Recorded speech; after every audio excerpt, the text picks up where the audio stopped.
This is my Audi A3, and right now, as you can see, it's looking a bit sorry for itself. This is its home, and so she's fixed. So as I mentioned, we've got a couple of things that we need to get through in order to fix this car. Speed sensor, however, I have. Oh, that's good. So let's not waste any time and get straight into it. So as you guys can see, the bumper is also off. Now, this is regarding last week's video.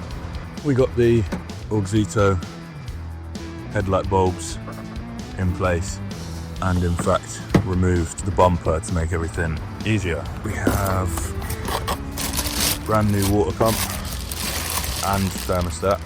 We've got new bolts, new belt and new seals. First thing we do need to do is get this belt off.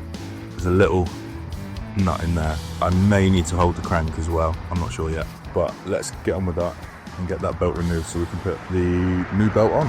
So as I just mentioned, now we can go ahead and start removing the bolt for the water pump pulley.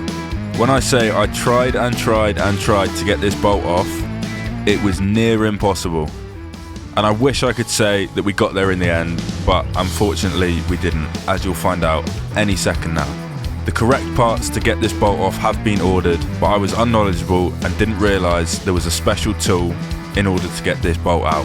And I also had to order myself a new bolt, which was £14. I have been trying to get this bolt out for the past, I don't know, half an hour, and it's just rounded.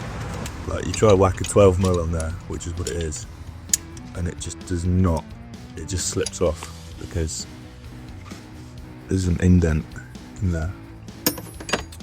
So, water pump failed. I'm gonna have to figure out what to do with that off camera as well. How much room I've got in there? Absolutely nothing. So instead of doing that, I'm fitting the new water pump. We're gonna change the vacuum pump gasket, which is this one here. So let's go ahead and start getting everything else needed to remove that. It's a bit of a shame about the water pump. I know some other people have had issues with those bolts. They're reverse thread as well. So it's a 12mm reverse thread, so to loosen it, you tighten it. Yeah, not the greatest news, but things like this happen.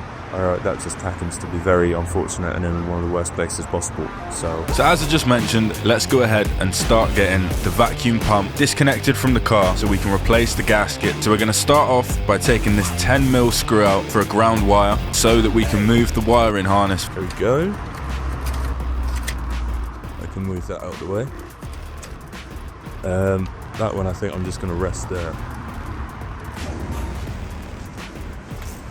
Doing this job as well just goes to show that not everything goes smoothly, as you can see.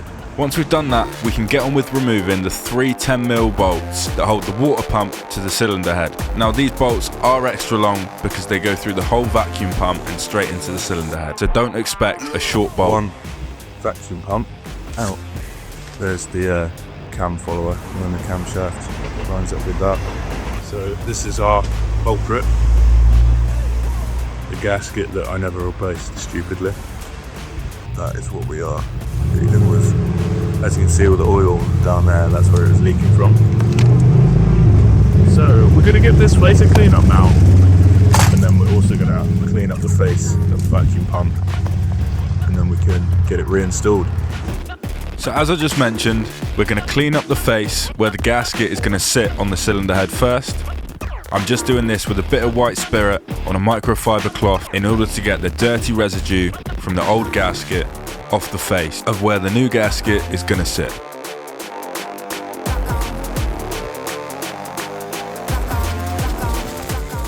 And now I'm going ahead and cleaning up the vacuum pump using white spirit and a hard bristle paintbrush to get a nice abrasion mixture with the white spirit and the brush and clean it up and make it look as good as new again. Well, that's the plan anyway.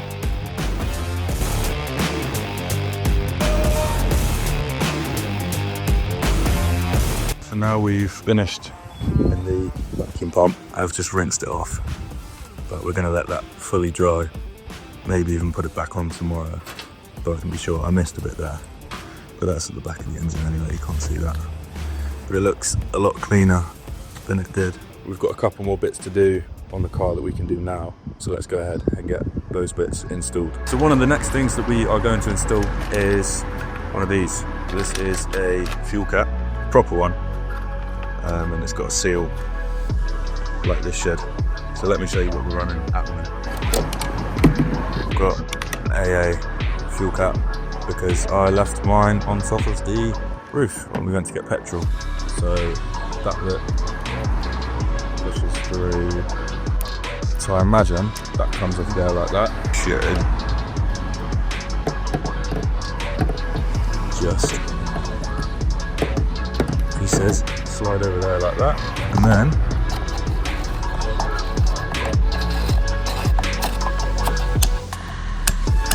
snap into place like so.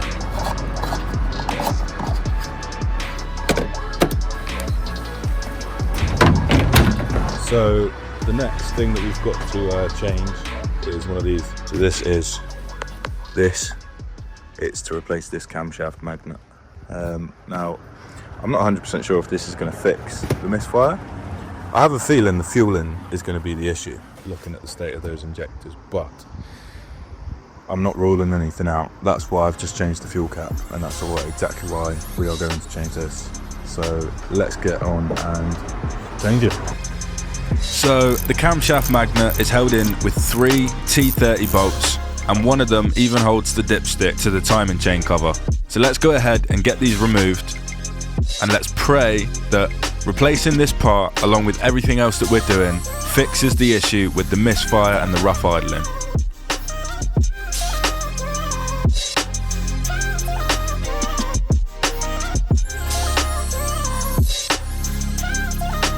We've got all 3 of those bolts out now, so we should, famous last words, I don't really like doing that from the centre, just be able to give that a wiggle, and it should come out.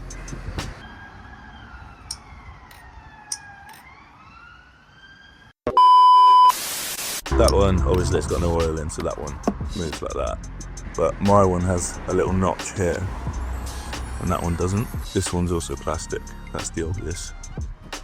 I mean, all we can do is try it. If we have to move, I'll keep this one, and if we have to move back to that one, then we will. But let's get it fitted. Now we can go ahead and get the new one all fitted up nice and smoothly. So exactly what I did when taking it off, we've got 3 T30 bolts which we need to put in, and make sure you get this on the right way because there is a sensor that's connected to it which needs plugging in. So let's get the first bolt in, the second bolt in, and then the third bolt in. And then we can go ahead and snug these up so we don't need to worry about tightening them up later.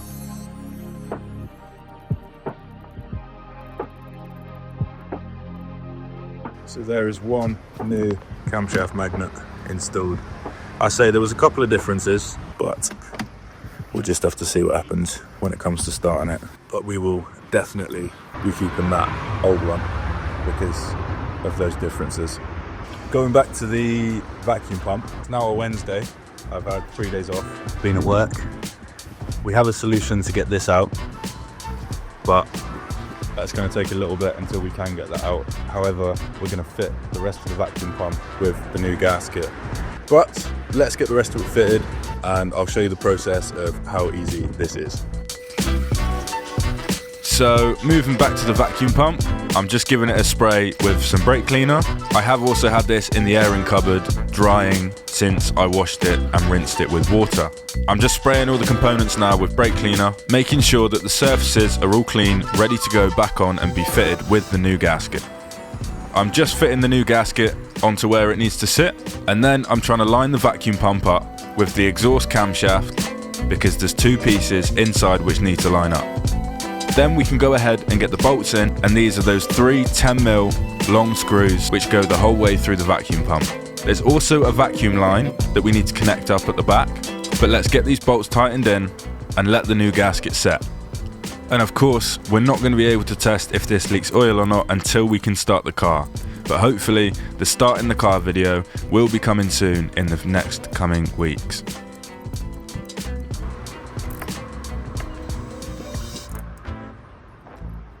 So now we've got the cam follower to go back in. It's a bit of a tight fit.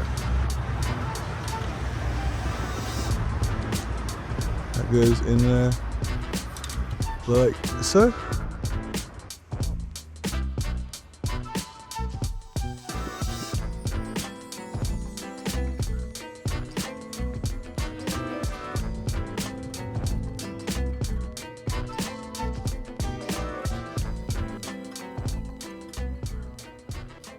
As you guys can see, we now have the vacuum pump all installed, all the lines connected up. It looks a lot cleaner than it did before. Got the cam follower in there, and soon we're going to be getting the Viz high pressure fuel pump internals for the A3 Gen 2, because this is what this engine is. That's why we're not putting the fuel pump in yet. That's dripping fuel. We've still got the water pump to fit. The tools have been ordered. I'll put them up on the screen now on what I needed to get, and we've got the new camshaft magnet in place, and hopefully when this is all back together the car won't be running horribly again. But that does in fact bring me to the end of this video. If you guys enjoyed today's video, be sure to like, comment, share and subscribe. But unfortunately that's it from this car for another week. But for now, it's goodbye from me, and I'll see you next Sunday at 6 PM for the next upload on the channel.